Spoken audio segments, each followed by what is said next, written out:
Greetings from sunny Oxford. Welcome to the second webinar today. We'll be discussing the second part of the impacts and challenges of the coronavirus on the United Nations Sustainable Development Goals. We have two distinguished scholars, experts in the field. Let me introduce you to them. Dr. Wendy Seeley from Chichester University in the UK. Hello, Wendy. How are you this morning? Good morning, Professor Wickens, and good morning, everyone. And please introduce yourself very briefly to our audience. Yes, absolutely. Thank you very much for this opportunity, Professor Wickens. I'm Dr. Wendy Seeley, and I'm currently the program coordinator for the event management degree at the University of Chichester. I have worked in the field of academia for almost 11 years, but prior to that, I worked in the hospitality sector. I worked for Marriott Hotels and Resorts for about 13 years in the USA and in the Caribbean. I also worked for a 500-room resort called Ammon Beach Resorts based in Barbados. And I also have experience working in small boutique hotels as well. So I do have quite about 25 years experience, and I know all the things that go on behind the scenes in the hospitality sector. Oh, thank you, Wendy, very much. Now, let me introduce you to our second keynote speaker, to Professor Dimitrios Buhalis from Bournemouth University in the UK. Hi, Hello. Eugenia, good morning. Good morning, Dimitrios. How are you this morning? I'm very good. I'm trying to stay positive in these really difficult circumstances. Yes, we all do.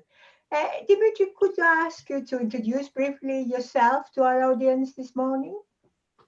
Yes, I've been working in tourism for about 35 years, starting from Greece in the tourism industry and then moving to the UK to study. I've been in Bournemouth for many years, leading a range of tourism and hospitality initiatives and research. And I've been working very closely with the United Nations World Tourism Organization in identifying strategies for both destinations and tourism and hospitality organizations. Thank you very much, Dimitri. At the end of the presentations, we will do again the Q&A with our experts. If you would like to submit a question for our panelists, please use the Q&A button, which you will find on your screen. We will do our very best to answer as many questions as possible in the time provided. So let us start. So over to you, Dr. Wendy Seeley. Thank you. Thank you. All right, good morning, everyone. So my presentation today is on the impacts of COVID-19 on the hospitality industry, the USA, Caribbean cases, and lessons learned. So what I will be looking at today basically would be exploring the impact of COVID-19 on the tourism industry. I'll be examining the responses so far of hotels in the USA and the Caribbean to COVID-19 and the implications. And I will also be looking at the lessons learned about disaster preparedness from COVID-19 outbreak so far. So we will all agree that throughout the pages of history, diseases, plagues, epidemics, or pandemics have ravaged humanity, causing widespread ailments, illness, and deaths over time. Smallpox claimed about 5 to 10 million lives in the Roman Empire. The Japanese smallpox epidemic of 737 caused a death toll of about 2 million, and about 200 million people were wiped out in the 14th century in Europe by the bubonic plague. Sorry, Wendy, to interrupt you. Do you have a PowerPoint presentation? Could you share it with us? Oh, I'm so sorry. I thought it was. Don't worry. So the audience can see exactly your beautiful presentation. Okay, just let me just go back to that. Okay, can you see it now? Yes, we can. If you put it on the full screen now. Yes. Yeah. Thank you. Thank you, Wendy. Okay, this is where we are. So I'll just get my notes back. Yeah, so far, 35 million people have died from HIV-related illnesses since 1981. And in 2003, the SARS outbreak caused havoc in Asia and Canada. So the coronavirus is by no means different.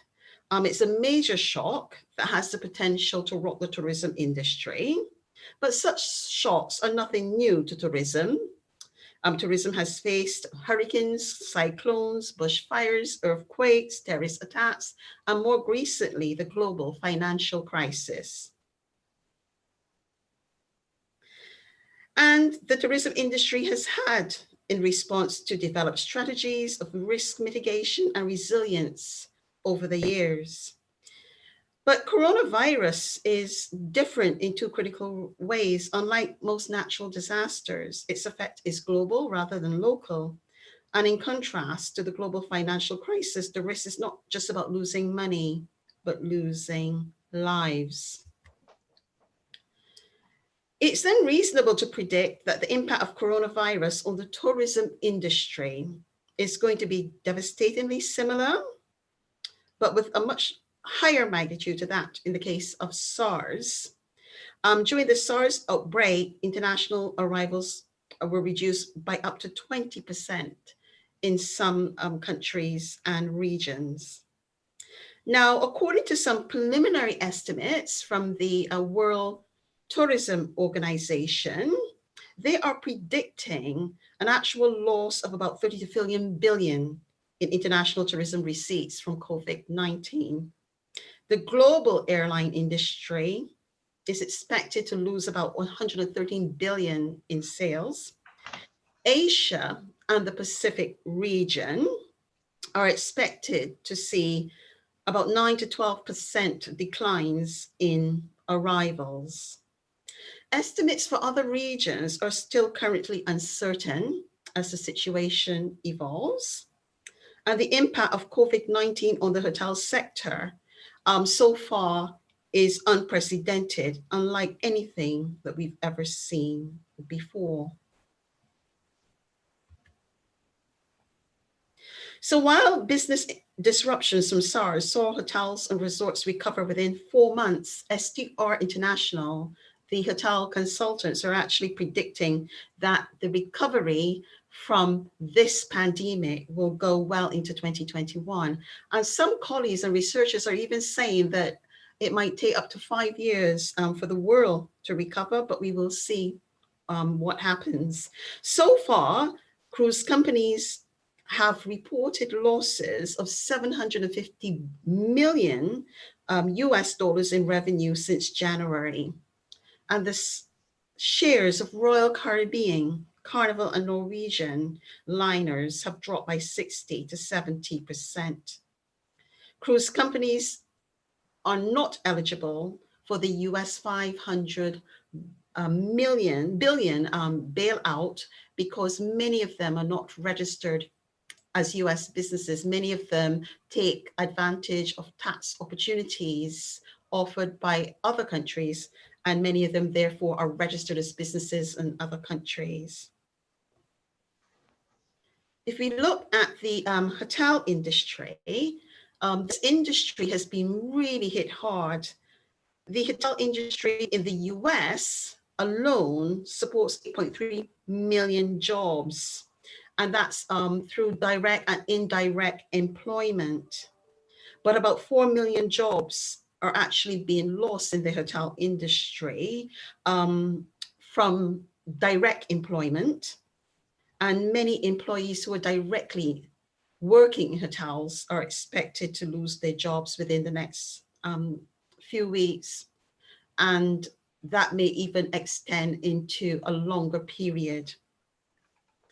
Many employees have already been furloughed as well.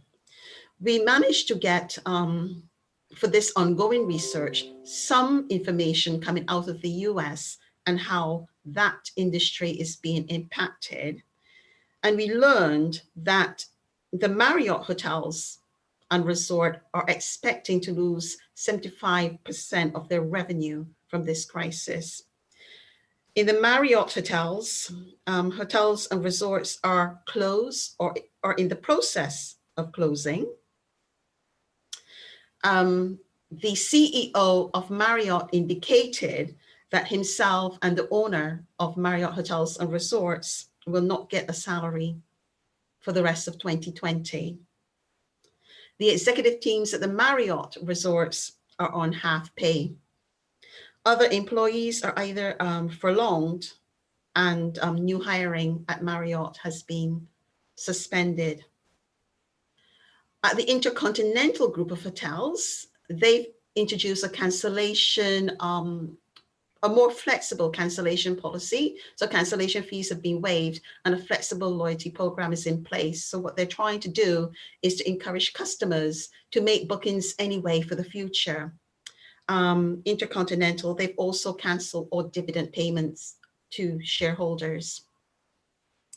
And at Best Western, their employees are on furlongs, hotels have closed, and there's staff reductions. And they too also have a flexible cancellation policy in place in order to encourage rebookings.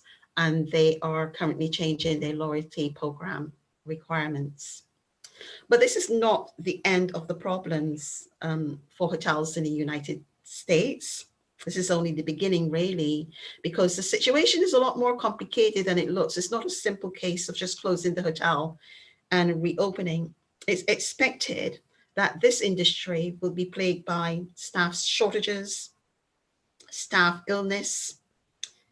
Employees might migrate to other industries where they perceive it to be a lot more stable. Low morale and mental health issues are something that is being anticipated by some of the industry experts. And the mental health issues have not really been addressed at all in the press, much in the media, or by governments. And the reopening of hotels may have to be on a face-by-face basis, which means that employees may not all go back to work immediately. We also looked at the Caribbean, and so far we've managed to get some information out of Barbados. We interviewed 4 hotels so far.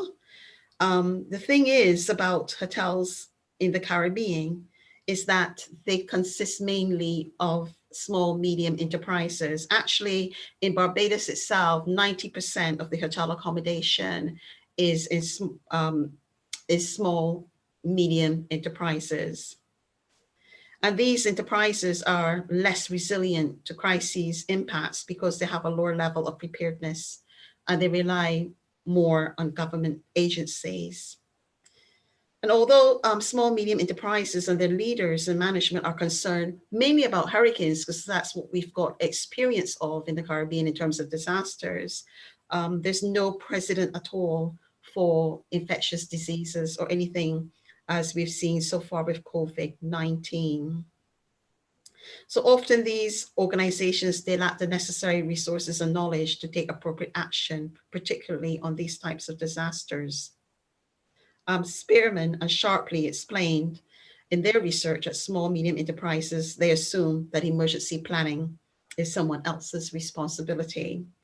And they're often reactive rather than proactive to disasters. And having worked in the sector myself, I could vouch for that. And we only tend to put a disaster plan in place if the tour operators ask for one. And so that's unfortunate. One of the primary challenges for these hotels actually is financial, how they're going to manage their finances. So what we've learned so far on Barbados is that 100% of all accommodation facilities are currently closed. So the tourism industry is virtually shut down, restaurants, businesses closed, only vital services are currently available.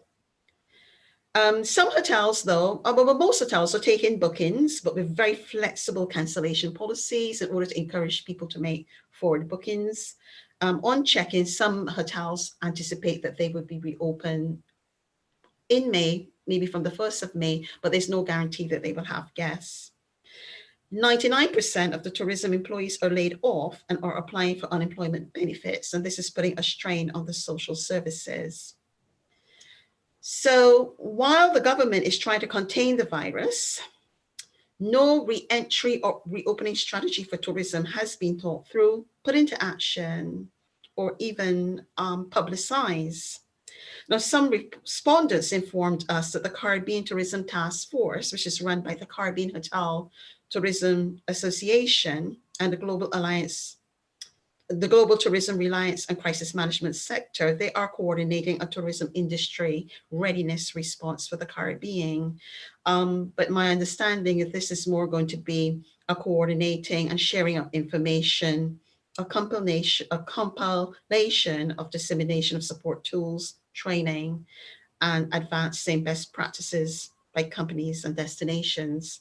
But because the situation is unprecedented, there's really no protocol for response. So efforts to date are still pending. From talking to hoteliers in Barbados, there are a number of issues that have come to mind. The thing is that 90% of the business coming into hotels in Barbados and from that far in the Caribbean come through tour operators. But the majority of tour operators, they get very, very good credit terms, 45 to 90 days credit. Many do not pay on time. But with a lot of tour operators also experiencing financial trouble, one of the main concerns that hoteliers have is that the likely result of all this is escalating tour operator accounts receivable debt. That will be very difficult to recoup due to the fact that tour operators as well are in the same situation. And it's very likely that many of them will also ask for some sort of leniency where their debt is concerned. Furthermore, the hotels are going to be at the mercy of the tour operators now for their recovery, which will also exacerbate the financial situation. So tour operators are likely to require substantial discounts from hotels in order to relaunch themselves back into the market and to prop up their own financial losses. Hotels in the Caribbean may also find themselves having to recover from the financial losses incurred from the lockdown, not only from the actual discounting that they will have to do, but there are other things that go on that exacerbate the problem, because a lot of the hotels in the Caribbean are actually all-inclusive hotels, which means that the tour operators would have collected money for food, beverage, sightseeing tours, as well as accommodation. So all of that money would be due to the Caribbean hotels. And then, of course, you've got the Thomas Cook bankruptcy also looming as well. Thomas Cook is reported to have gone bankrupt, actually, owing lots of hotels money. And 60%, sometimes 60% of a hotel's business would come from Thomas Cook. According to reports, Thomas Cook also owed all-inclusive resorts in Mexico, one particular all-inclusive resort, $2.5 million in money. We don't have any exact figures from Barbados, but I think what we can see here evolving is a $0 tourism economy. There are lots of lessons that we can learn from this crisis. I think one of the most important lessons is disaster planning should be an integral part of strategic management. Hotels need to consider the risks associated with all aspects of its business, particularly as it relates to external shocks. By using scenario-based planning, hotels need to determine how natural disasters, ecological, topographical, biological, affect all areas of their business and the ability of the business to cope They need to consider how their operational and administrative policies and processes might contribute to its ability to deal with risks posed by other phenomenon, and how this might affect their business. Disasters will also cause staff shortages, business closures, loss of valuable lifeline support, including transportation, electricity, water, telephone, and communications. Now, the low probability of these things happening does not negate the fact that we must consider the high significant effects of these crises and deal with them. It's clear that hotels need to have and plan and prepare for varying lengths of reduced revenue flow by conserving cash and considering a line of credit for the short term. There's some studies that have been done in the US very recently that looked at businesses, small businesses that were affected by this crisis. And the study found that small, medium enterprises only had 1 month's worth of operating capital at their disposal. Hotels must evaluate their contracts with the distribution channels, suppliers, and all aspects of their supply chain to ensure that the terms and conditions do not put them at a disadvantage when disasters strike. Hotels must have a reserve cash flow set aside to cover salaries and fixed expenses in times of crises for at least 3 months. It's very important that hotels do not cut their marketing budgets. Hotels need to have a marketing budget, contingency budget. This special contingency budget must be put in place, be reviewed, and accrued from year to year if not spent. When the bad times hit again, money would be available to spend on new initiatives and focus the spending on existing customer base. Hotels also need to be very wary of large-scale discounting. Time and time again, having worked in marketing myself in the Caribbean, this does not work, and it does more harm than good.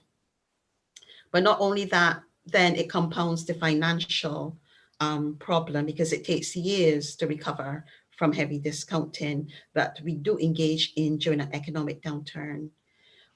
What is most effective is to add value to what you already have through diagonal integration, by developing packages and collaborating and working with other hotels, with other tourism suppliers in order to give value to the customers. Heavy discounting attracts the wrong mix of customers and does more harm than good to the hotel's image, which may result in the long-term loss of especially repeat customers. But having said that, hotels should also diversify their business rather than relying too heavily on one particular type of business or geographic segment or distribution channel. At the same time, more emphasis needs to be put on optimizing revenue from all revenue streams that can be earned at the destination. The problem with all-inclusive resorts is that where the traditional hotel would still earn cash, hard cash, at the destination from selling tours, from selling food, from selling beverages, that does not happen when you're highly dependent on an all-inclusive concept and where all the money is collected in a foreign country by tour operators and paid only 90 days after the customer departs. I just want to add a few extra comments to this. I think along with everything else that we have learned, I think airlines and hotels need to clean up their act. The health and safety of passengers and crew have never been more important. And we've already seen that major airlines are now using sophisticated methods and embracing technology to eliminate dangerous bacteria from their planes. No longer should passengers accept traveling on dirty airplanes.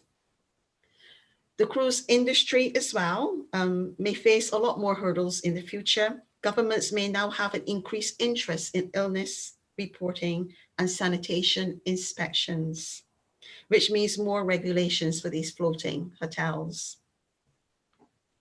Hotels themselves need to pay even closer attention to cleanliness. High-touch services need extra attention to detail in cleaning should be observed as disinfecting doorknobs, elevator buttons, phones to lessen the spread of germs.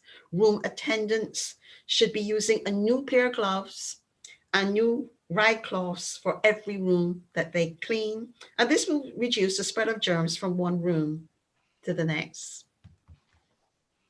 So is COVID-19 a disaster or a blessing in disguise? Well, only time will tell. It depends on government and it depends on the industry. Clearly, political and financial commitments are key to ensuring that tourism can again lead the wider economic and social recovery as it has done in the past because of its nature of resilience and its ability to bounce back strongly. Overall, much will depend on how government handles the situation of a close encounter with nature. It could become an economic crisis of global dimensions and a threat to globalization and mankind, or it could be a moment when policymakers manage a common crisis response and even manage to rebuild some trust. For hotels, it could be a time for renovation, reflection, innovation, and invention. Thank you very much. Thank you so much, Wendy, for your thoughtful presentation. Can I ask you to close your presentation now so we can see you? Oh, that's lovely. Thank you. Brilliant presentation. We have learned a lot, really, from your today's discussion. I'm sure there will be so many questions at the end of this keynote presentation. So we'll come back to the question and answer very shortly with you. And now let me introduce you again to Professor Dimitrios Buhalis, and he will do his presentation now.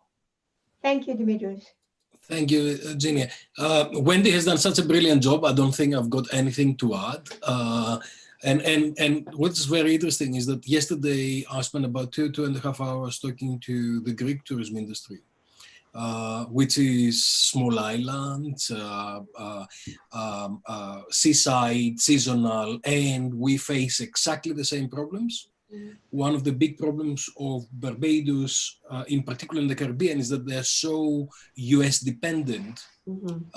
And saying that US has already reached 35,000 dead in the last few days, and it's expanding. It's a huge problem. We've got the similar situation in Greece with Italy and some of our key markets in the UK. So it's kind of so far apart, but so close into the challenges that we face, and the Thomas Cook situation, the Brexit situation, and all those things. And it's very interesting to actually listen to you and explore those things, because it's exactly those things that they are affecting us as well. So I've opened my presentation, Eugenia, and I've got a lot of slides, but actually I've got a lot of pictures. So a lot of the things that Wendy has said, I'm just gonna illustrate them to just make people aware of what's happening in real time. And then I'll show you some of the things that are facing us and how, and probably try to find some solutions at the end. So this is a lovely Bournemouth. Please come and visit us sometime. Actually, Bournemouth is facing exactly the same issues because, let me see if I can progress this. No, I cannot, because I'm looking at, I'm not looking at the... You can share, that's it. That's, yeah, okay. That's lovely. Thank you. Okay. So this was Bournemouth this time last year. Ooh. Yes, Bournemouth seaside, this summery, it's beautiful, sandy beach. Please come and visit. This is Bournemouth this year. And you can imagine the difference and what impact that is making. This is Bournemouth Airport, actually. We've never had so many aircraft in Bournemouth Airport ever before. The only problem is that they are parked there and they're not going anywhere. They're not bringing tourism. So it's business as unusual. The World Tourism Organization is talking about solidarity, commitment, and support. And for the first time, we're doing demarketing. You know, I've spent 35 years of my life saying to people, come to my destination, let's have some fun. And now we say to people, stay home, stay safe, travel tomorrow, don't go anywhere, please don't come. Even places like Cornwall, in places like the Greek islands, people go to the port and say, tourists, go back, we don't want you. We don't want you because you're gonna bring, you're gonna spread some disease here. Emirates says, see you later, see you soon. They stop flying. And I think increasingly we find a lot of organizations who are going out and they were saying, government, we need help. Can you give us help, please?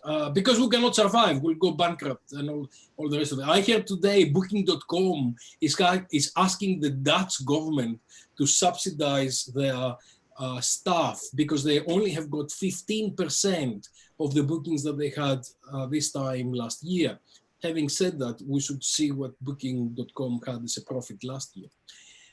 I think it's a time for solidarity, and it's a matter of looking into how can we help each other and what actually tourism can do to community rather than community do to tourism.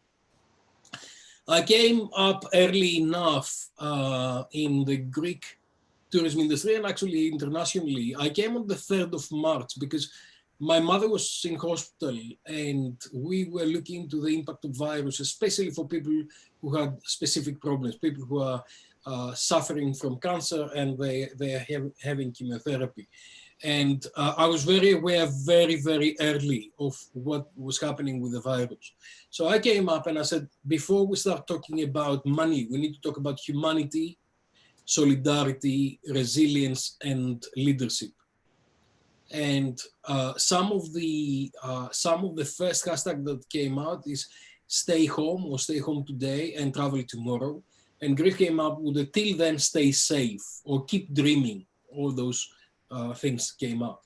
And I think it's probably the first time that we see so evident the need for we rather than me. I think it's, and this is a global kind of thing that we kind of see coming up. So I came out with what do we need to do in terms of the response during the crisis. And the first thing was to look into who are the people who have got a need. So I described it as a war, but you don't see the bombs. The bombs are so small that you don't see them and you don't see who is the enemy. And actually the enemy quite often doesn't know that it's the enemy because they don't have any symptoms. So I said, we really need to start looking to us and co-dependents, staff and employees, collaborators, and look after safety and security, food and medical supplies, cleaning equipment and support for those people. And then when you look into our customers, we need to communicate, not advertise. I said, stop advertising, communicate, express empathy and sympathy, develop relations, facilitate cancellations and refunds. Look, I'm saying to people, facilitate refunds. We're trying everything to take the money from the customers and the tourists, and now we're saying to people, we'll give you money back. And reinvite and make them dream. And I think what the tourism industry has got in terms of community support is, first of all, give blood, save lives. That's my new mission of life after my mother's experience. But also the industry has got accommodation, has got beds, has got conventions, has got exhibition centers that can be transformed to health facilities or support medical staff. It has got resources like rent a car. It has got food and beverage supplies and the ability to produce meals. It has got quite often medicine and medical equipment, cleaning equipment, and we can look after kids or partners or parents for those people who are on the first line and they are fighting the virus and they're fighting to save our people. So I said, the health professionals are in need on a whole range of things, and we need to support the communities, and particularly the elderly, the disabled, the poor, and the marginalized. And actually, what you see both in the US and the UK now, it's the ethnic minorities that are suffering more from the virus. And also people like homeless, drug addicts, communities in need that we need to really support.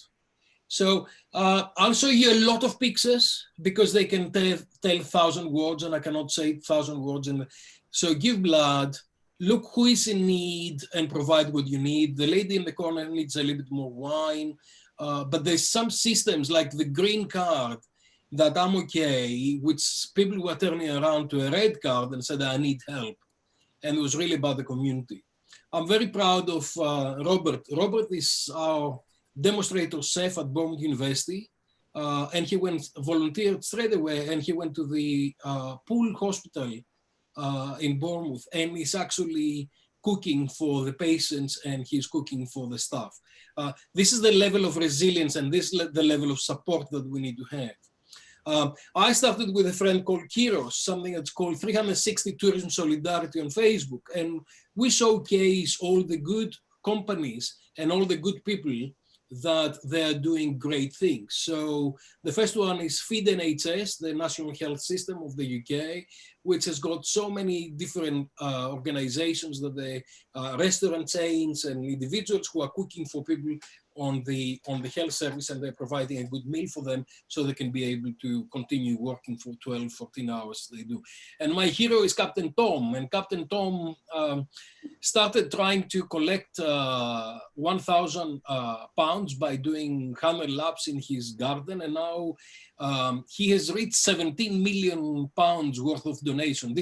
I did that last night, 15 million, and as of today, it's 17 million. I think he's a hero, and I think that's the level of solidarity we like to see. So this Feed NHS, that has got a lot of companies, and then you've got Hilton, who is working with Amex to provide accommodation for people in need.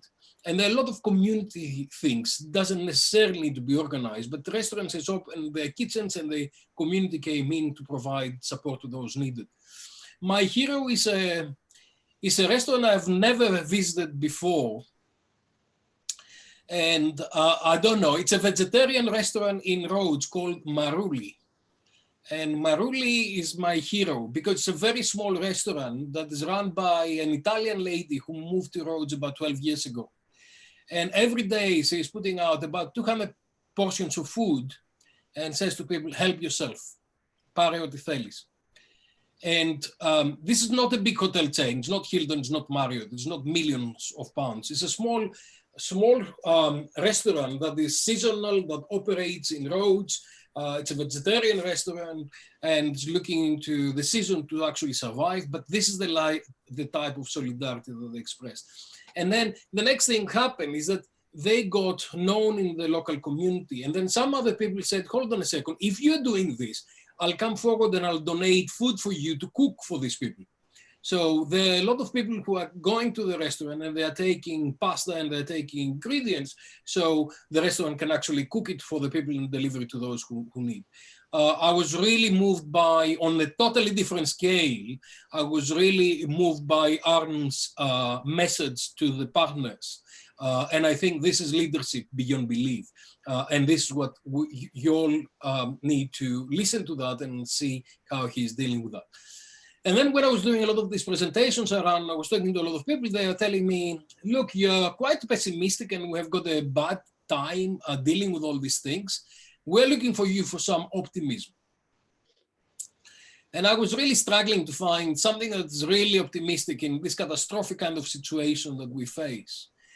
And I kind of thought really hard and I thought, who do I respect immensely in terms of leadership? And one of the people that I've been following for a long time is Captain Sully, Sullisberg, the guy who actually landed. In fact, he didn't land, he watered the plane on Hudson River in New York. And he managed to get 155 people to safety. And the reason for that is that all of a sudden we had exactly the same situation. We had no thrust on our engines. There is no movement happening. And all of a sudden we are having an industry that is finding an incredible crisis. And Captain Sully spent 210 seconds to actually get this plane down to safety. Yes, it lost the plane, but it saved 155 people. And I think it's really important. Actually, you can look at this video. I'm not going to play it because it takes 10 minutes, but it's absolutely incredible how you get an Airbus A320 into safety and how he did it. He did it with leadership. He did it with concentration. He did it without spending a lot of time talking to people, praying or thinking about the family, and everything's coming into that kind of video. He's talking about preparation, and I'm glad that Wendy talked about most of the tourism organizations, and especially the small businesses, do not have crisis management thing. It's a job of the government. Someone else is going to look after us, right? But if we learn from other industries, especially from airline, which is a very high risk industry, it's really about preparation, it's really about understanding, and it's actually working in real time to understand what are the conditions and take control and deliver. This is a very different situation from what we've seen in before. And that's Captain Sully. And they asked him on the interview, when you got on the river, were you happy? And he said, no. He said, did you celebrate? No, I had a job to do. He was very happy the minute that everybody got off this plane into safety. And then I think he called his wife and said, I've done it. This is the level of leadership we need right now. It's kind of similar because we face a catastrophic failure and we need to brace, brace, brace. Leaders begin with a different question than others. It's replacing who can I play with how can I be responsible and what can I do for that? And increasingly we see that the only certainty is uncertainty. And crisis is predictable, but how we respond is not predictable. And if you fail to prepare to fail. It's something that a lot of my students have actually heard about it. But the good news is that we're all alive. Hopefully, none of the people who are watching, and I'm told about 250 to 300 people around the world who are watching right now, they're alive. That's why they're watching us. They're not in hospital. They haven't died. Sadly, 130,000 people, if I remember well, have died already. I guess this will double by the end of this.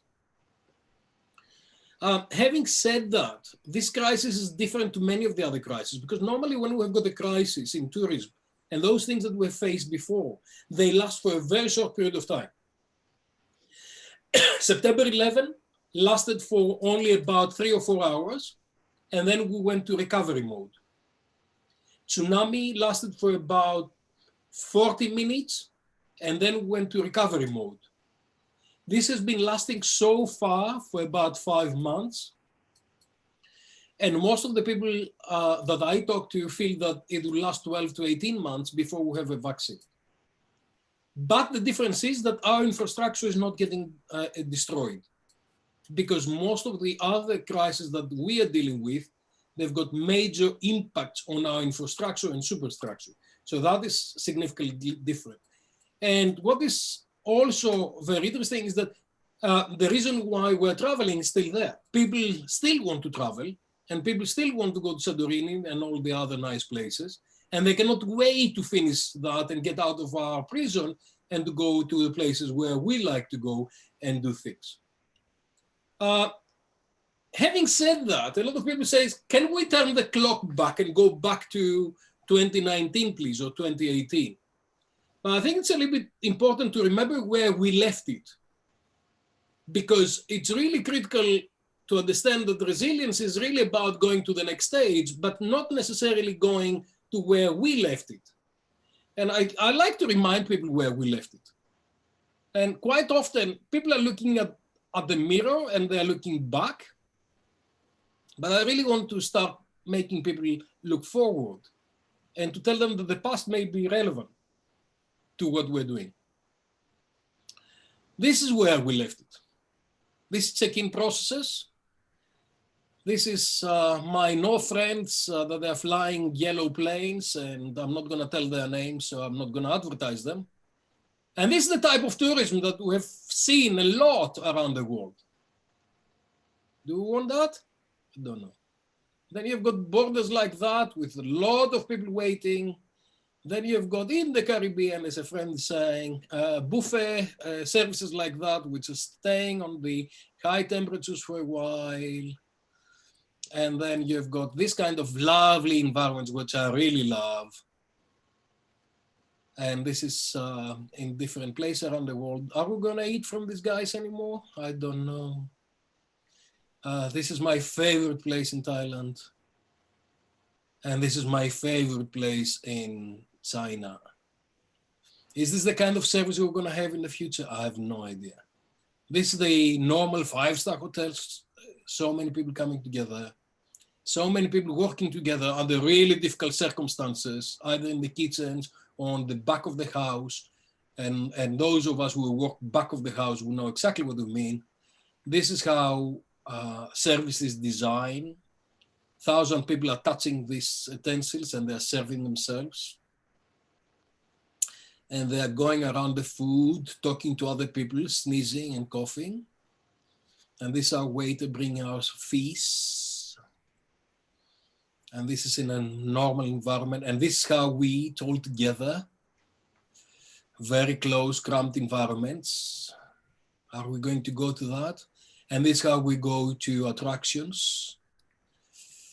And this is how we are we're moving with groups. And this is how we're taking pictures of Mona Lisa in different places. This is how we got the beach.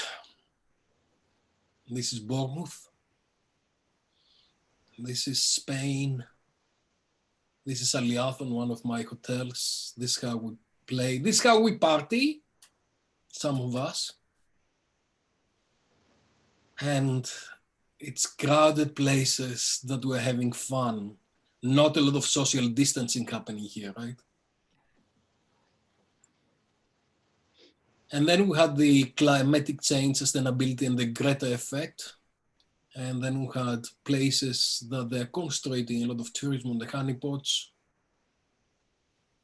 And this is China, Dalian. And this is what swimming means for some people. And this is some of our realities in terms of sustainability, in terms of the sustainable goals, where extreme wealth is also face-to-face with extreme poverty. And this is some of the people, how they understand tourism. And we had a lot of residents coming back and say, tourists go home, turistas terroristas, all tourists are beep. Tourist, your luxury trip is my daily misery. And this is Barcelona, where 150 people only went out to complain, but there was a voice. And we also had destinations encouraging people to do balconing. For those of you who don't know what balconing is, please don't know what balconing is. It's not good for you, don't do it at home. And this is the new realities. We need to disinfect everything.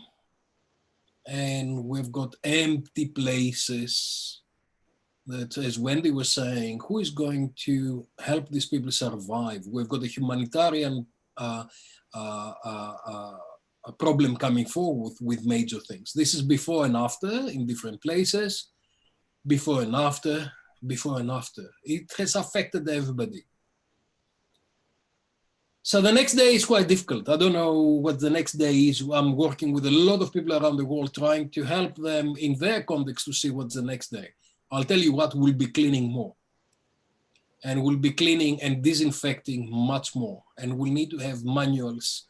And I've been spreading the manual from Hong Kong government that says how to disinfect hotels. It's 83 pages.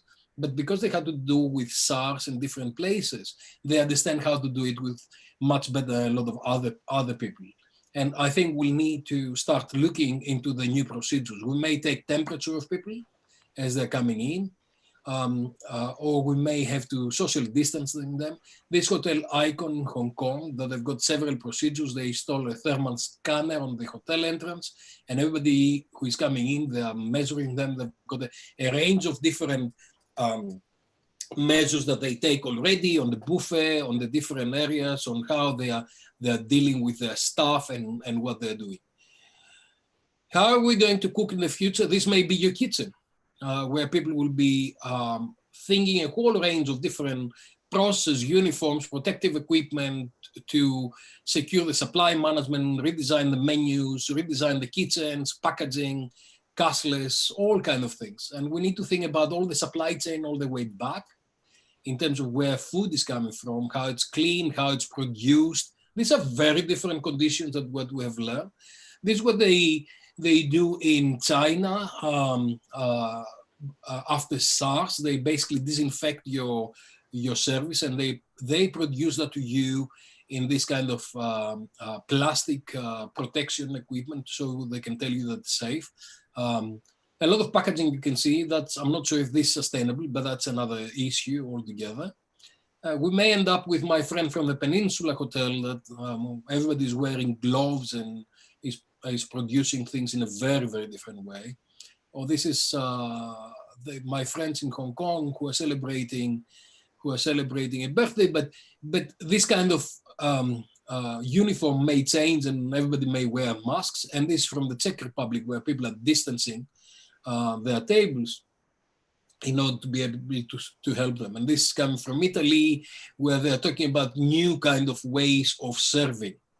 And this is probably plexiglass on the beach. It's going to be boiling in the summertime, but it may be protective equipment, protective kind of space for people to enjoy safely. I'm not advocating, I'm saying we really need to think about it, because if you think that we're going to go back to what we're doing, I don't think it's going to happen for a while. And the next day will be much more complicated. In terms of the Sustainable Development Goals, I don't see any goal that is not supported by tourism. I really don't. And I think all of the Sustainable Development Goals are going to be suffering dramatically as a result of that. COVID has influenced all of those things one by one, and I don't have the time to explain it. But actually, the rough seas can make great captains. We really need to see who is going to survive in this situation. And we will not return to the past, but we will depart to a new future. And the new future, we really need to look at it. I talked a little bit about resilience earlier and how we need to accept the new realities, that they are not as they were before. It may be better or worse, but they are new realities and we need to move there. And we are gradually sailing to the new normal. And we need to understand what the new normal is. I think we need to have an ecosystem approach. And for those of you, and this is a very complicated kind of strategic response that's looking to human strategies, money strategies, operating process, product proposition, distribution pricing, strategic competitiveness, and destination management. It's very complicated to explain, but and the thing is that every single organization, every single destination, we need to look collectively to all of those things to be able to understand what we're doing. And this, all the stakeholders who need to support us. We have got true uncertainty here. We don't have predicted scenarios. And because we've got true uncertainty, we really need to find new and innovative ways to get out of this mess that we are. And we don't have a time scale either. And that's really the most complicated thing. I know that I've spent quite a lot of time, but I really want to look into a few methodologies and to show that actually it's nothing new. It's really strategic management as we know it. The context and the conditions have changed, but we're going to a very different situation.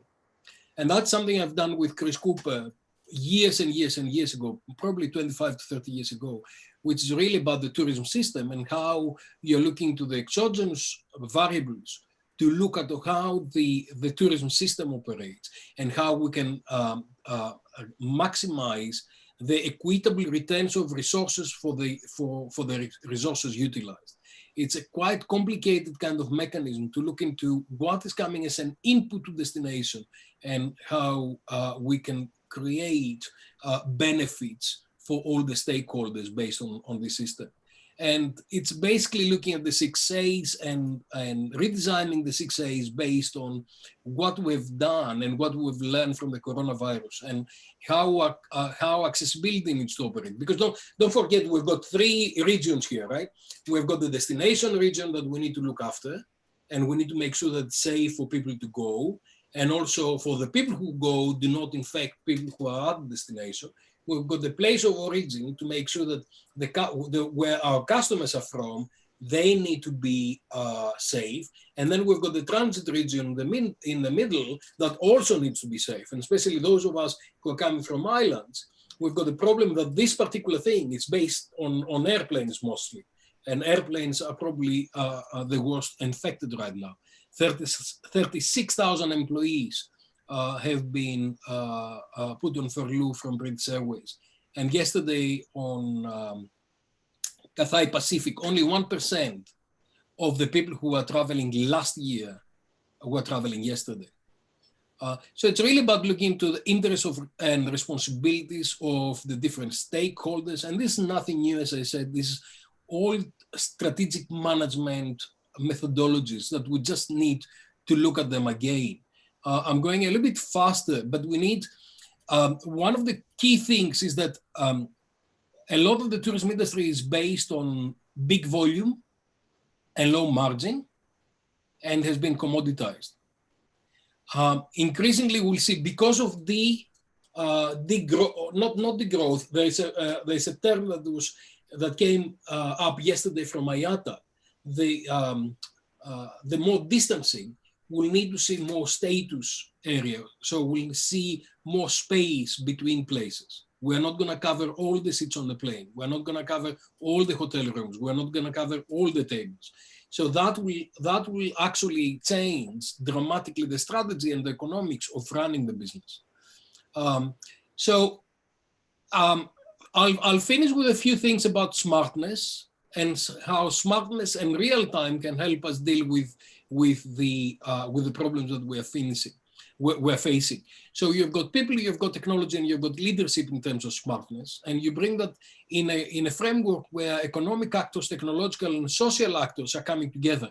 Now, if I was to redesign this, I'll add health and medical actors because we cannot open a destination until our hospital is ready to deal with the pandemic that is actually dealing with us. So I would add to the smart system, medical and health actors. And then you've got a whole range of smart innovations that they're coming forward to actually support that. And then there's the element of nowness and real time, about understanding what's happening in the 3 different places, in the place of origin, at the destination, and at the transit. And understand the contextual conditions in real time so you can come back and provide a comprehensive response to the crisis in real time based on real time information and data. In tourism so far, we don't have real time. We've got contracts are happening a year in advance, marketing starting a year in advance. Very little operational things are happening in real time, and these are not necessarily strategic. We need to think about real time, and we need to start looking into how we're going to do that. We need to look in like internal and external context, and we need to see how we can co-create experience based on the new situations and based on the new internal context and external context. So people that they've got underlying conditions, people who are more sensitive than others, they need to understand how to operate on those things. And you can find all these things on the different publications. And technology will be really, really critical on how it will enable us to actually come together and help the co-creation of tourism right in the center. You have seen in China now, they've got this application with a green QR or the yellow one or the red one, which is based on your background, your proximity, where you've been, with whom you've been, how long you've been on quarantine, and things like that. There are a lot of technologies that will come in to help us. I like to finish with something positive. One day we'll fly again, I hope, and we'll fly high. Tourism is not elastic. People need to travel. There's not a question. It used to be some years ago, some people would travel, some people wouldn't travel. I think increasingly it's evident that people would travel. and we will travel again. It's a time of leadership to actually help the industry come back into shape and face the new realities and sail to the new situation. There are a lot of publications that I've done and research I've done that they are informing this talk, and you can see that there. Thank you very much, and that's my contacts. Well, thank you very much, Dimitri, for your excellent presentation. It has been indeed an inspiring contribution. I do share your perspective about the escape attempts people make. They want to travel, so there will be still demand when everything is gone back to kind of normality. But we also have to agree that we do live in a globalized world which is full of risks. And we don't really know how long this uncertainty will go on. So that is a huge problem, really. We can describe our current society as a risk society. We all taking risks. And I do like at the beginning of your presentation when you talk about people coming together. There is this community spirit now in the world. I'm sure it's not just here in the UK or in the European countries. In Asia, in Nepal, people get together, yes, to help each other. Anyway, it's time for the question and answer now session. So let us then begin. We have here a number of questions. Let me look at them.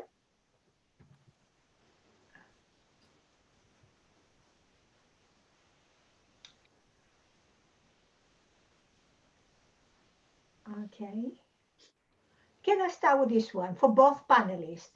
The question, what steps should be taken to instill confidence in the tourist post-COVID era? And that comes from Nadita Sapra. What steps should be taken to instill confidence in the tourist post-COVID era? Can I start with you, Wendy? Could you give us a brief response to this question? Yes. And then we'll come back to you, Dimitri.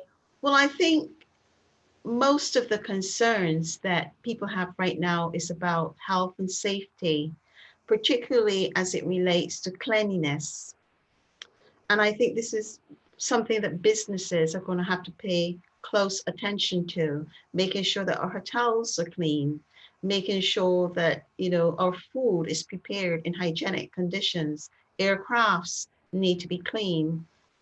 And if you're on YouTube like me all the time, these are issues that are raised even before COVID-19 was an issue about dirty airplanes and dirt and filth. I've been on airplanes and had to sit down in seats that were filthy, visibly filthy, and you can see that the dirt has accumulated over time. So I think airlines need to address that.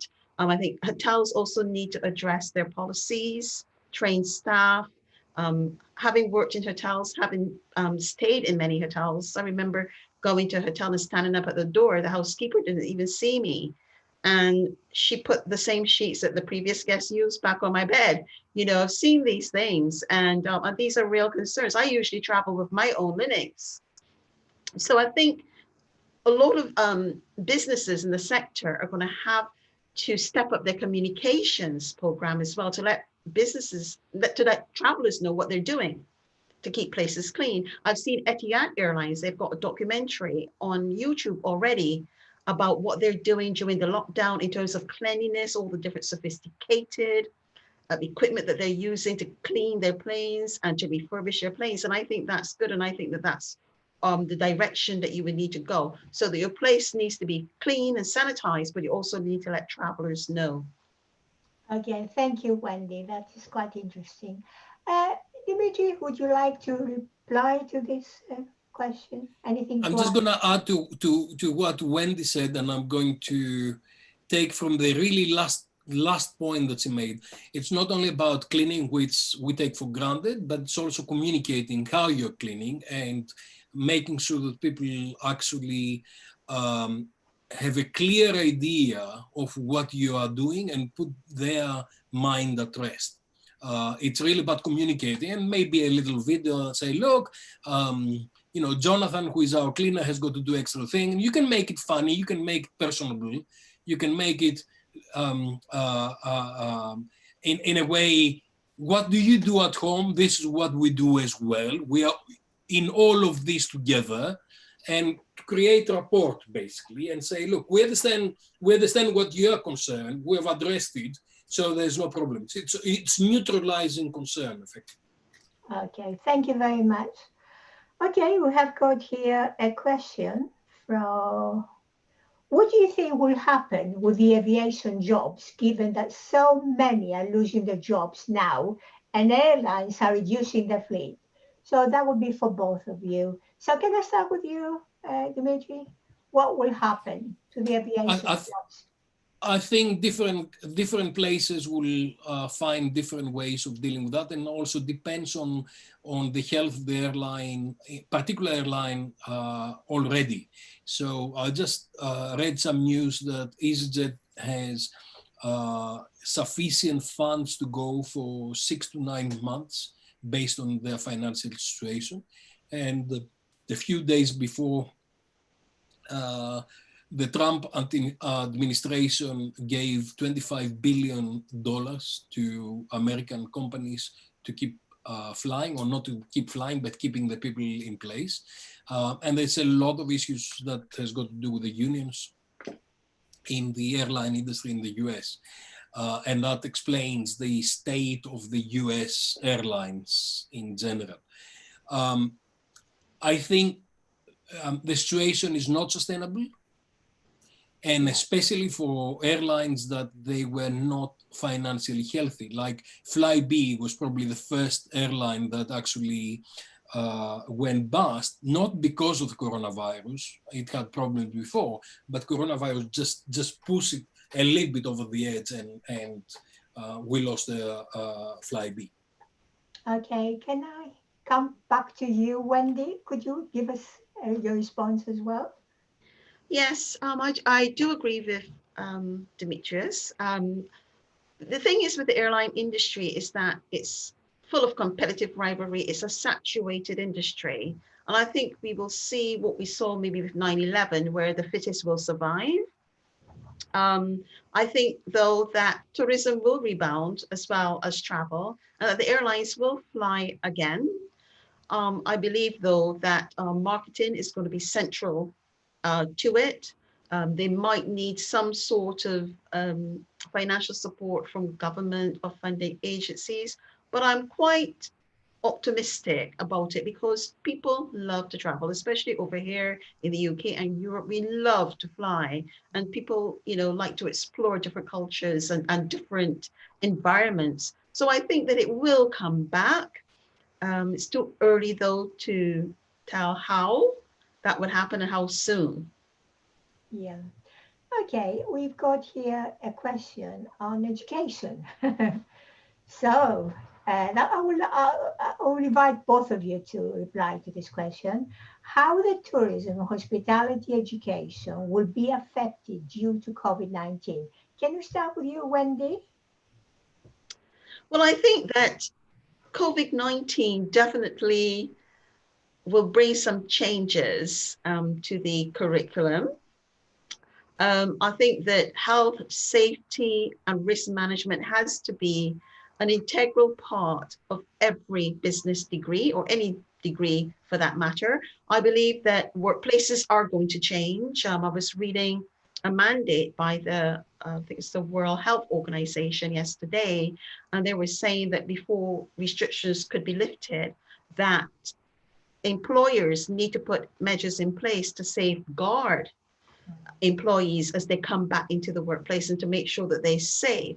So I think we will see a lot of changes at the academic and pedagogic level of education regarding health, safety, management, business risk, but also from an operational level, we're going to have to make sure that when the universities and the schools open again, that we will have safer, much safer environments so that disease don't spread, and not just COVID-19, but other airborne diseases, the flu, colds, and things like that. So I think overall we would see tighter management on health and safety. Yeah.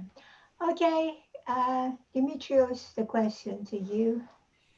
How the tourism, This hospitality, is education will change, or perhaps we're moving now towards a virtual universities, virtual education, and we can have the robots teaching us. This is a really complex question, and it's really it's going to take quite a lot of time to understand what's going to happen. But I think, first of all, I think we really need to look into time phases. We really need to look into now and during the crisis, the immediate environment after, and then a little bit in the future. I think the now situation is that most of the schools are closed and a lot of universities have closed, and we have all moved to digital and virtual delivery. Who have said 6 months ago that you'll develop a whole university delivering everything virtually? Yeah. Would have never, ever said that. So what's happening is that coronavirus is speeding the digitization of education in general. Mm-hmm. Okay, so what's going to happen is that in the future, we'll probably see much more blended delivery on campus and off campus, and we'll see much more how do you say that? Education that delivered by a lot of actors. So everything I've been doing in the last few weeks is going immediately into my YouTube, and I know colleagues and in universities around the world, they are showing these YouTubes to their students because they would have never had access to me. They would have had to wait for me to fly to Indonesia or China or Barbados or Brazil to actually have an analog physical lecture in front of 300 people, 500 people, whatever it is. Now what's happening is that content is being developed and people are learning to use content in a much more clever way. On the 21st of April, I've got a similar kind of presentation of smartness with the United Nations World Tourism Organization and all the affiliate members that they are members of the Educational Council, and they're inviting all their students to come and listen to them. So one thing is the format, and one thing is that on the short term, we've gone virtual, and that will influence the long term. I think the second issue is now we realize that the magnitude of the challenge, we should look into what actually we are teaching our students and the content of what we're teaching. Because a lot of stuff that we're teaching is probably out of date and needs updating. And a lot of the new skills that we realize that we need. So crisis management, I guess, will be top of the agenda very, very quickly. I'm not sure how many curriculum include the module on crisis management, and how many curriculums are having technology and crisis management as underlying everything we do. So I think there's a structural and strategic change that's going to affect everything that we do, and I think we'll be seeing a lot of those things in the future. Okay, thank you. I have got here a question from Carlos Costa for you, Dimitrios. He says, "Hi, Dimitrios. I would like to see your viewpoints about the way technology can help tourism to reignite." Thank you, Carlos. I think it's this idea of smart and real time that I didn't really have the time to explain right at the end. It's all about, first of all, technology is coming forward in terms of facilitating understanding who can actually travel and not. So vaccines or diagnostic kind of tests to see if someone is able to travel or not, and how this person can affect other people. But I think technology will enable the industry to become much more resilient and fast in responding to things and understanding real-time context. So for several weeks, people were trying to travel from one place to another, but borders were closing or had lockdowns in different countries. And the conditions were changing very, very fast. And airlines and hotel chains and hotel operators around the world, they couldn't catch up fast enough with the change of the medical situation. And we're doing some research. I've got Alicia, who is a student from Jamaica, who is doing a PhD with me on real-time resilience. And it's really about how you bring all the smart ecosystem to work together, and especially in a period of crisis, to understand who can you help and how to actually optimize the relationship and optimize what is happening in real time based on the conditions as they move. Now, we've got a very dynamic situation right now where you see different countries are going up on their curves and countries going down.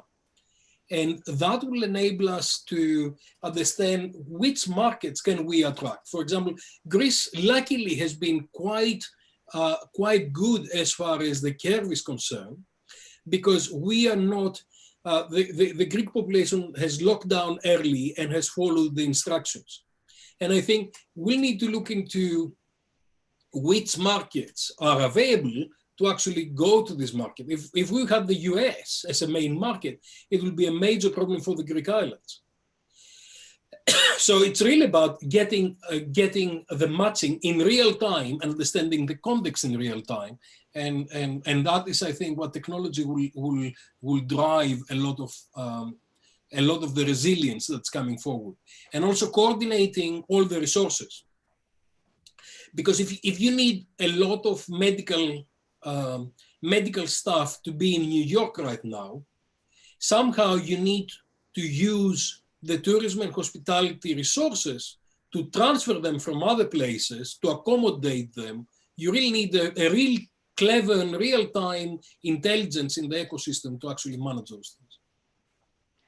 Okay, thank you very much. Now I've got a question here for both of you, and this comes from Kartika Angraeni. To both speakers, could you please share some ideas, so some suggestions for SMEs in tourism sector about what they can do to survive this pandemic? So talking about the small and medium-sized enterprises. Any concrete ideas that they can try, or based on your experiences working with global tourism sector? Thank you very much. So that's quite an important question, I think, because lots of the businesses are very small and medium sized. Yeah. And we spoke a lot about the global, the big businesses, the big corporations. So if we can start talking now about the small ones, can I start with you, Wendy? Yes, absolutely. Well, small, medium enterprises will have a challenging time in rebounding, but they can. I think the most important thing to consider would be co-opetition, collaboration, and cooperation. These three need to exist across the board. I think by saying that, I think businesses need to come together and share their ideas and resources. Now, there are a number of things that they can do together. Pooling resources in terms of financial resources for marketing. This is a time where co-opetition is so important. Businesses need to collaborate with their competitors. No longer can they see each other's competitors and keep things secret and do things behind each other's backs when negotiating with distribution channels. They need to come together and come to a common agreement regarding how they're going to put themselves back into the market, common discounts for the tour operators, but also the pooling of the resources in order to get back into the market. If they do that, then the financial strain on each enterprise would be a lot less, because they'll be putting all of their resources and pooling and dividing their resources and the costs of any sort of e-technology or brochures or trips abroad to promote the actual hotels. They need to come together as well and share their expertise. So managers need to find whatever talent they've got, come together at the table and brainstorm ideas rather than keep them secret, and then implement the best ideas that would help all of the hotels and the destination to recover. I think companies can also share certain types of resources. Instead of having, let's say, one reservation center for each hotel, why not have one reservation center that takes bookings for all of the hotels who are collaborating together. Now, those are just some examples of things that they can do. But I also think that in terms of training, I think the new world that we're going to be living in is going to require people to be trained and retrained in a lot of areas. And that too is a resource that is needed, but that could be shared. The cost of this retraining can be shared. They need to work with higher education institutions and hospitality institutions to help them with that training. And the training must be forward training, not necessarily training on things that they already know, but training should be part of the whole risk management strategy. I think too often there's this distrust between the industry and academia. And I think that that has to be nullified right now. There can no longer be that distrust between the two. I think the two need to come together, and the education institutions need to allow their research skills to benefit these small businesses and to do research. Basic research is fine, but applied research would be very, very helpful in order to help these institutions bring their business back to where it was before. So this is just a few of the things that I think that they can do. And these are things I've seen work. Collaboration and cooperation really is probably the best way moving forward. Yeah. And Dimitrios, to you now, would you like to add anything else? I agree exactly with what Wendy said. I think it's a misconception that small businesses, small and medium businesses are more threatened by crisis. In fact, all the research shows that small businesses are much more resilient than larger organizations. And the reason for that is that because they are really rooted in their local communities and they learn how to stick together much faster. Mm-hmm. And there's a lot of unpaid work that's happening in small businesses. Family sticks together and they're doing things and they don't necessarily be paid by the mama or the papa or the uncle who is actually running the hotel, but and someone can do a shift for a couple of hours, unpaid or somehow part of the family kind of situation, which a Marriott cannot do, American Airlines cannot do. So small businesses are much more resilient. They are pulling better help from other organizations because they know that they'll be there the next day. And Maruli in Rhodes, the small restaurant, is my hero, and they're doing that, and they're actually spending significant amount of money themselves back to the community, what tourism can do for the community. And they know that the community is going to help them to survive. I promise you, Maruli will be the first restaurant I'll go to when I go to Rhodes. I'm not a vegetarian, but I'll be for them for a day. Because it's the community spirit that the small businesses are much more rooted to, and they can differentiate. I mean, I'm traveling 250 days a year. You go to any hotel, 5-star hotel, Marriott, Intercontinental, Hilton, you have no idea where you are. You go quite often to a small hotel and you have got the Caribbean lady who is opening the heart and the family and the local resources, and you know exactly what's happening because you know exactly where it is. You go to Austria and you find, a local hotel that's all Austrian, they serve Austrian food, you've got all kinds of things. So I think this is the strength of the small businesses.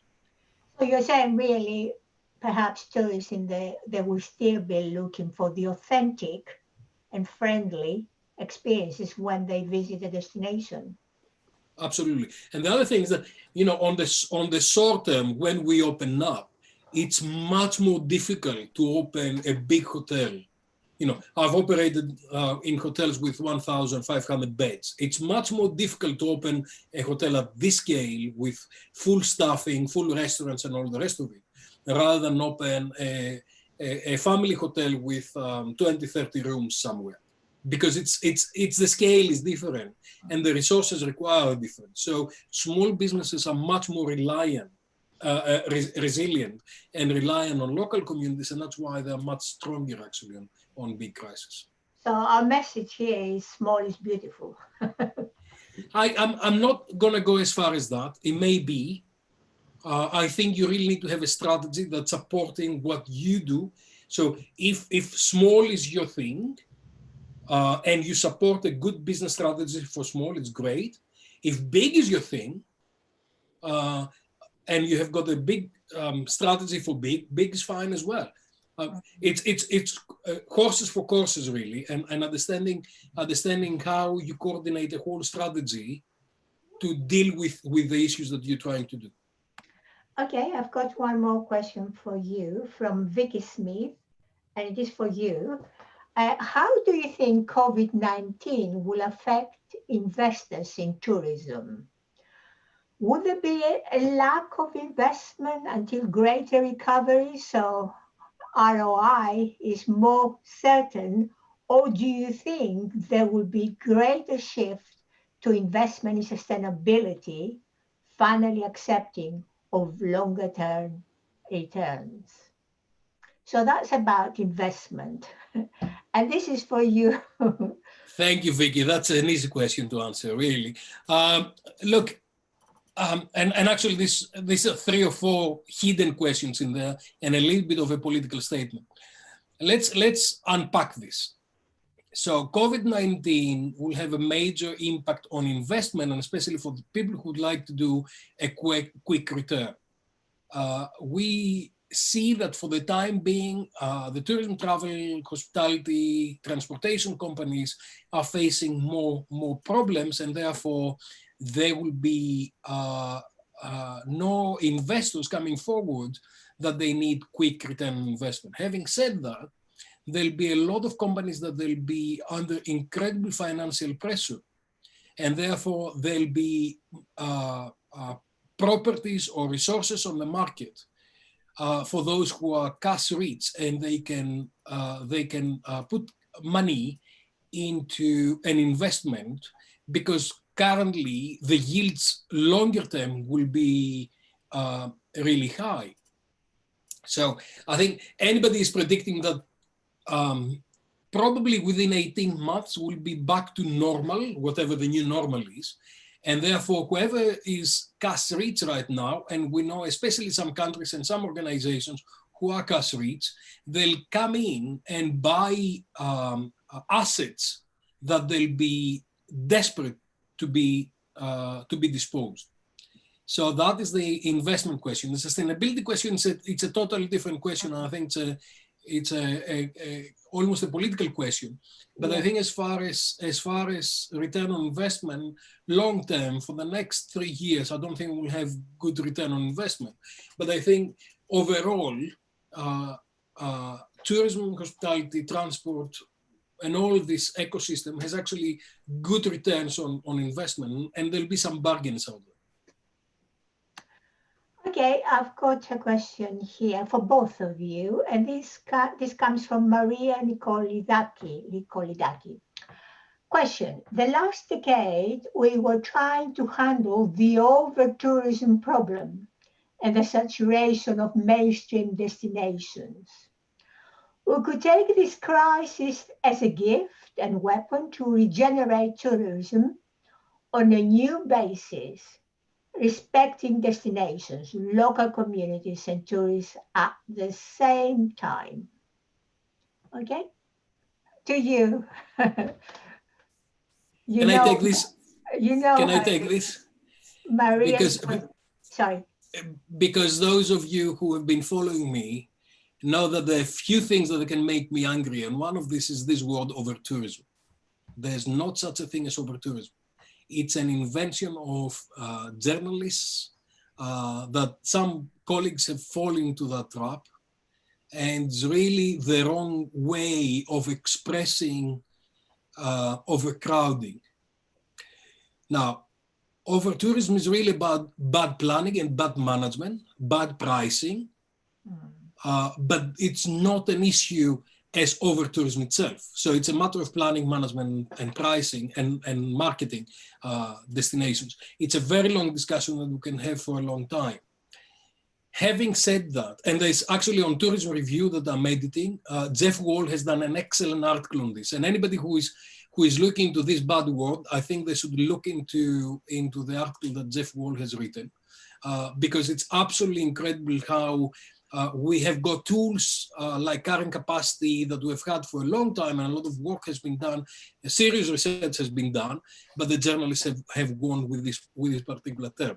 Having said that, I think the crisis will reduce overcrowding in certain places. It will bring more planning permissions. It will be more regulation from government. I showed you some of the pictures that I showed you earlier. I don't think that they may not be acceptable by consumers, and they may not be acceptable by public authorities. And we may find restrictions into places. We may find restrictions on how many people can go to the beach, and how many people can go to cultural attractions, and how many people can go to different places. Having said that, when you start having restrictions and you reduce the amount of people who would like to go somewhere, it's very likely that you're going to use pricing as a way of deterring people to go to places. So if you were to go to Venice, until recently it was totally free, you can imagine that you'll have an entry fee of about 50 euros per day or 100 euros per day to go to Venice.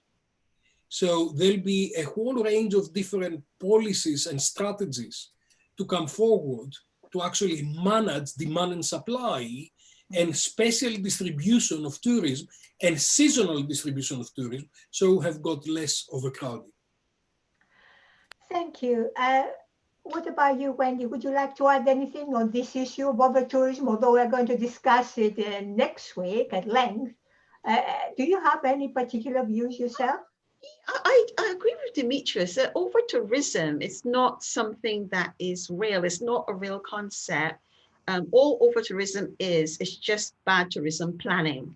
If you've got more tourists in an area than you can actually manage, then you have not planned your tourism properly in terms of infrastructure and the capacity of the destination to cope with tourists. It probably means that your marketing strategy is really very, very poor. And when you find yourself at the stage where you're having too much tourists, you can demarket.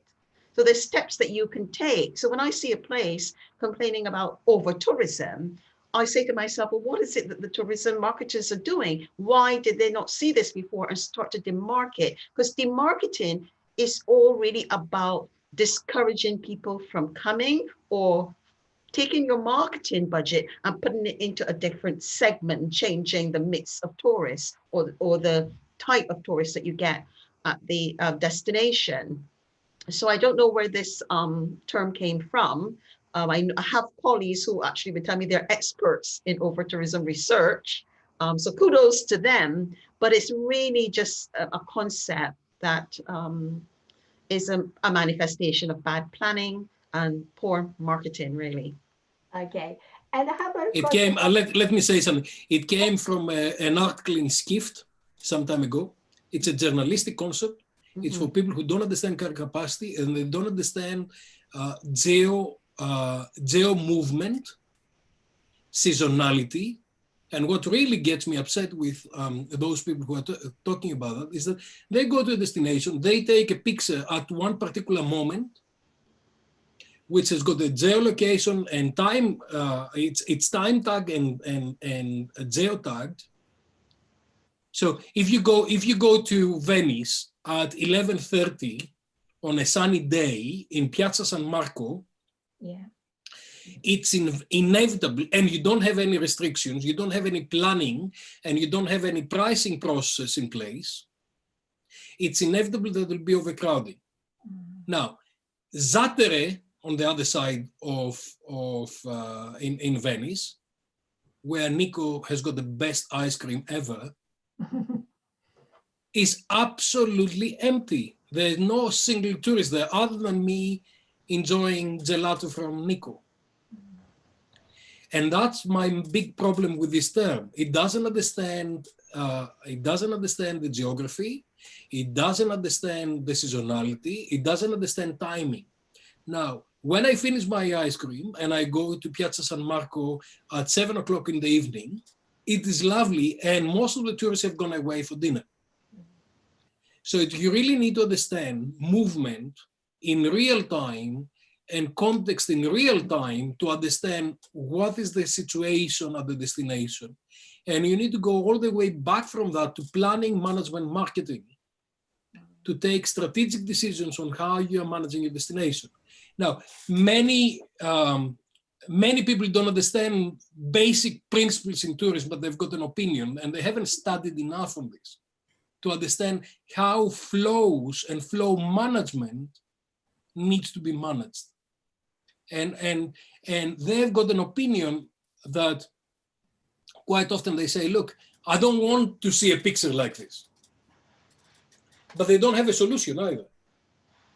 So I think it's much more complicated, and that's why I'm really upset when I hear about this thing. It's much more complicated and requires, strategic management, marketing, planning, all of those things coming together to understand geolocation and seasonality per square meter, per 5 minutes, to be able to develop the right kind of strategies. And that's why context-based management, real-time management is really, really important on these things. Yeah. Sorry, you just hit me on a nerve, Maria. No, it's quite an important issue you're discussing, because I think tourists also need to be informed, yes, and perhaps they can go off the beaten track to get the ice cream or have lunch or whatever.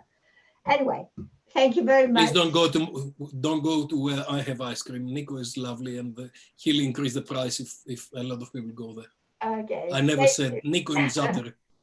I've just got one more question here for Wendy. Please, do you think the 5-star hotels will be the most disadvantaged? Why? And this comes from Danielle Pimentel. No, I don't think they would be disadvantaged. Really high quality 5-star hotels actually might be at an advantage to recover from COVID-19. And I say this because by virtue of the rates that a 5-star hotel would charge, they tend to have much higher standards in terms of service delivery and very, very high standards in terms of cleanliness, because that's what their customer requires.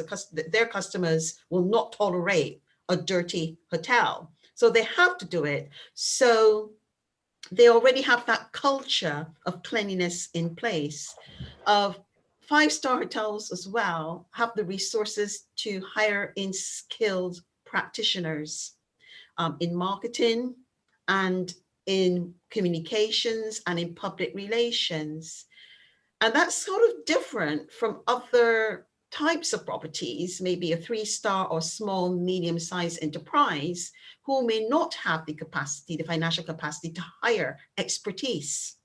But you tend to find it more in 5-star hotels. So I'm sure the majority of 5-star hotels with experts on staff or expert agencies that they may hire in the metropole countries where they get most of their tourists from, they would already be planning what they're going to do in terms of marketing, remarketing, what markets are likely to come back to the destination. So they've already got those plans in place and would be meeting even as we speak and coming up with a strategy.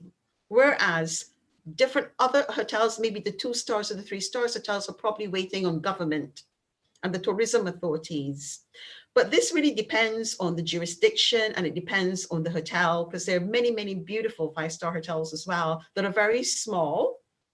And although they charge very high rates, they might be in the same position as a small, medium enterprise, where they do have to depend on the destination officials and may not have the financial clout. But if you're talking about a 5-star, Ritz-Carlton, Marriott, Sheraton, surely from my experience, they've got the expertise that they need in order to initiate a comeback. So I don't think from that perspective that they would be at a disadvantage necessarily.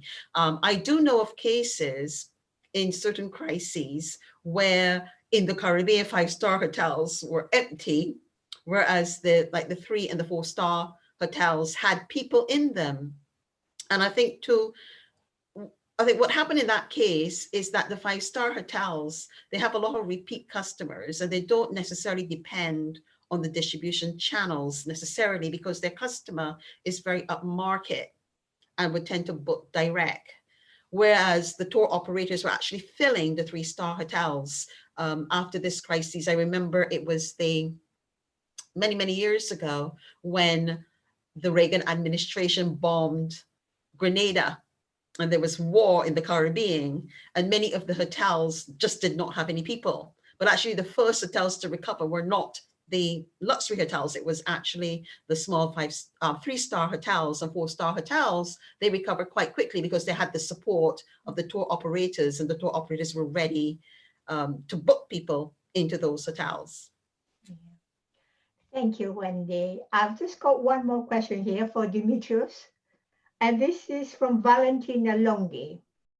What do you think about the consideration of the present crisis as the turning point for those destinations that have not embraced the principle of sustainability?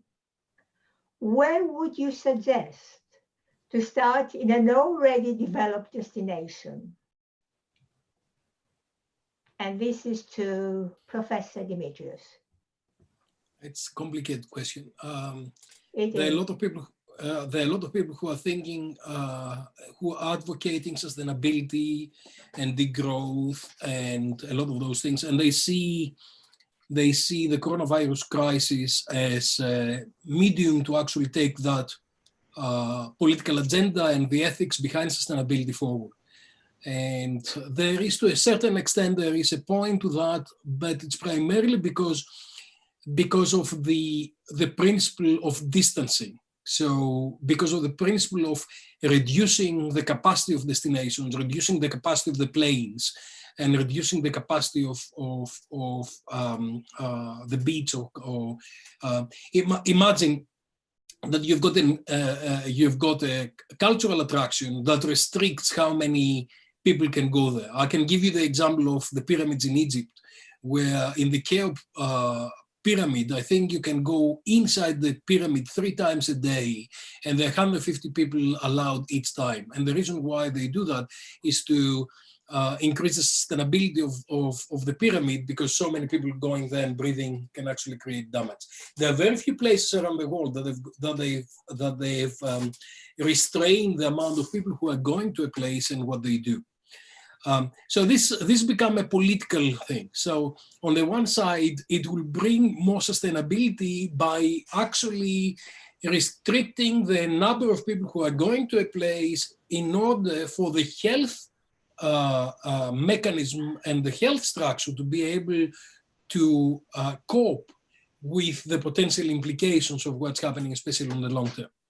So that is the one side of the argument. The other side of the argument is that a lot of destinations around the world, and especially those who are dealing with summer, they may lose summer 2020 altogether. So if you lose 2020 altogether, that means that you'll have to wait for 18 months until you start having income coming through. And hopefully, if you've got the vaccine, then you'll be able to attract people again. If you don't have the vaccine, I don't know what's going to happen. And having said that, what's happening next is that as soon as the markets open, there'll be floods of people who like to go back traveling, who haven't traveled, who have deferred traveling for about 18 months. And there'll be lots of different organizations who will be desperate to welcome them and desperate to welcome their dollar. And I think that will go against sustainability. So in this sense, we find that the crisis will distort the sustainability message, because on the one side it will enforce it, on the other side it may actually go against it. So it's quite complicated what's going to happen. I think what we see is that the crisis will force more planning, strategic management, strategic planning, strategic marketing. And within that, the sustainability agenda needs to come through the strategic planning and management. And we need to redefine the product. We need to redefine what we do. We need to redefine what value we do. There are a lot of issues about tourism happening in a place, but actually the money is happening at the place of origin, and staying at the place of origin does not necessarily benefit the local communities that are actually using their resources. And that's why I said my slide about the equitable returns on investment on the resources utilized, which going back to strategic management marketing. Because what we'll need to start looking in a part of a strategic management planning process is how can we get tourism to support the community rather than the community to support tourism. Okay, thank you very much. Okay, I'm not sure whether, how are we for time? Wendy, there is one question I think we should all take. It's for both of you, then I will close, yeah? So this is the last question. Perhaps you can start with you again, sorry, Dimitrios. The question is, since so many webinars and online seminars are choosing to discuss the post-COVID tourism activity, perhaps it would be the ideal moment now to steer away from the business as usual scenario here and reflect on the following questions. What type of tourism would stakeholders like to see in the post-COVID period? And can we take the opportunity of managing tourism now to avoid the damage caused by unsustainable tourism and over-tourism? I'm sure you've covered some of these points made here. So very quickly to you, Dimitrios, and then just a few moments for you, Wendy, and then we'll close this webinar. I think we covered the non-concept of over-tourism. Yeah. And I think we've covered the issue of sustainability just before. I think we'll find conflicting trends. Yeah. And I think the situation of COVID and the post-COVID is giving us a huge challenge, because a lot of the stakeholders will try to bring back as many customers, as much money as possible. Airlines really want to fly again. Hotels really want to attract people. I'm really concerned that the fact that they're going to reduce prices, at least on the short term, which will be catastrophic, because they'll actually gain less benefits to bring people coming back. I think we're trying to do too many things at the same time. And I think we really need to look at it in a strategic way. And to look at it in a strategic way, we are currently on the war phase. On the war phase, we really need to take cover. The bombs are coming down our head, the millimeters or whatever it is, little invisible bombs. And currently we need to stay at home, take cover, support the people who are fighting on the war with solidarity, providing support to them in anything that they can do to actually save lives. There are 120,000 people, if I remember well, that they've lost their life. There are 1.5 million people who are infected. And in actual fact, we're going to lose a lot of life because it's a matter of statistics. If you look at the statistics, you'll understand we'll lose a lot of life more in the next month or so. So we are at the stage of war, and we need to support the war. And it's really, there was a film some years ago that says, "Where were you at war, Daddy?" You know, what did you actually do in this war? And I've sent to a lot of people because they're asking me, why are you doing all this webinars to everybody? I said, if I was a medical doctor, I would be in the local hospital doing 20-hour shifts. I'm a strategist in tourism and hospitality, and that's why I'm putting all my effort in supporting my global community. It's not a local community, on how we can recover, how we can learn. So at this stage, we've got war. We need to take protection, and we need to support those people who are on the first line, who are fighting. The second stage is we need to bring some kind of normality back, and we need to bring resources back to those people who need it more. And those people who need it more are those people at the destinations that are absolutely desperate to welcome people and welcome expenditure and welcome resources to survive.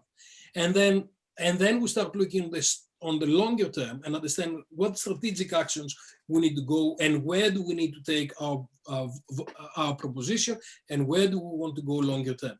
And I think we really need to almost see those things in silos, because a lot of people are talking about a lot of things at the same time. And I think right now, the most important thing is, what can you do in your community to support solidarity? Go and give blood, go and volunteer somewhere, help your neighbor, do something small, be kind at this situation. And then we go to the next stage, and we'll go to the next stage.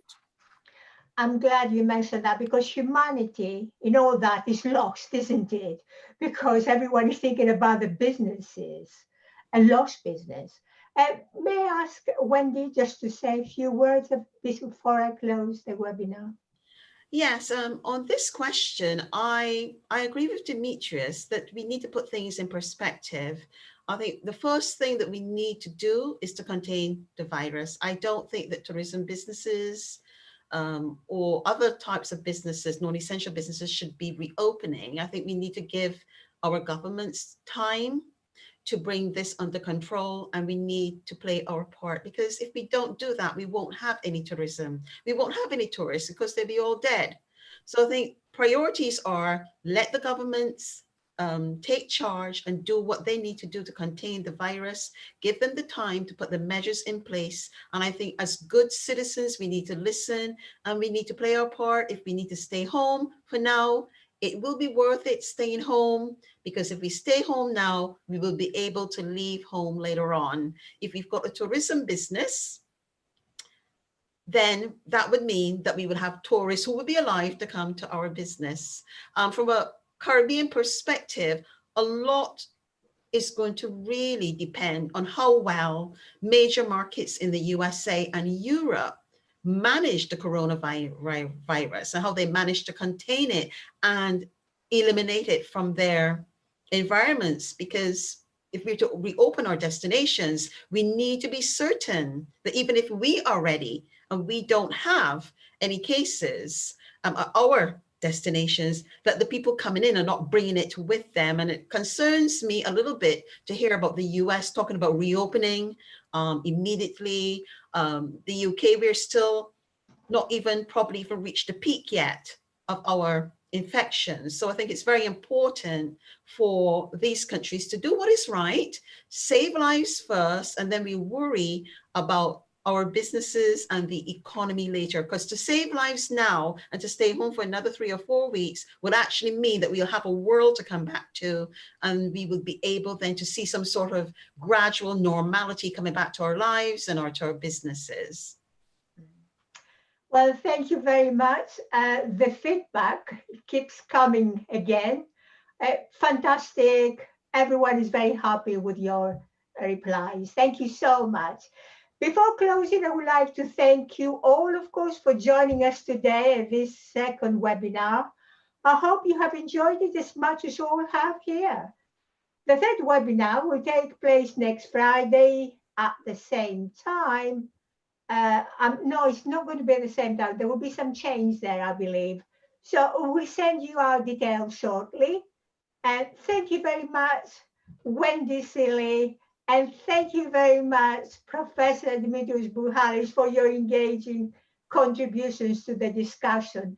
It's been a fantastic, really excellent webinar. It has only been possible, of course, to organize these webinars because of the tremendous efforts of several people working behind the scenes. Special thanks go to them. Thank you all once again for joining us, and goodbye for now. Thank you. Pleasure. Stay safe, everybody. Take care. Have fun. Thank you, Eugenia. Thank you, Ian. Thank you. And thank you, Wendy. Thank you.